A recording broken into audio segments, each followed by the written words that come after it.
ზიამაღლობელი ირაკლი კობახიძის წინააღმდეგ ამ სარჩელის წარმოება შეწყვიტა საქალაქო სასამართლომ. მოსამართლემ მიიჩნია, რომ პრემიერის განცხადება პოლიტიკური დებატების ფორმატში იყო გაკეთებული და ჩდება გამოხატვის თავისუფლების ფარგლებში.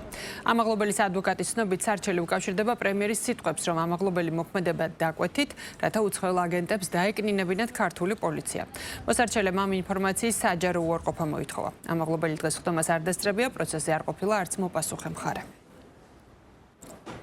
მოსამართლემ მიიჩნია, რომ მოპასუხე ირაკლი კობახიძის მიერ გავრცელებული ცრუ ფაქტების შესახებ ინფორმაცია და განცხადებები არის პოლიტიკური დებატების ნაწილი. შესაბამისად, სასამართლოს განმარტებით და იმ განჩინებით, რაც გამოაცხადა ფაქტობრივად მოსამართლემ ხდომაზე, არ შეიძლება პოლიტიკური თანამდებობის პირს დაეკისროს პასუხისმგებლობა ცილის წამებისთვის.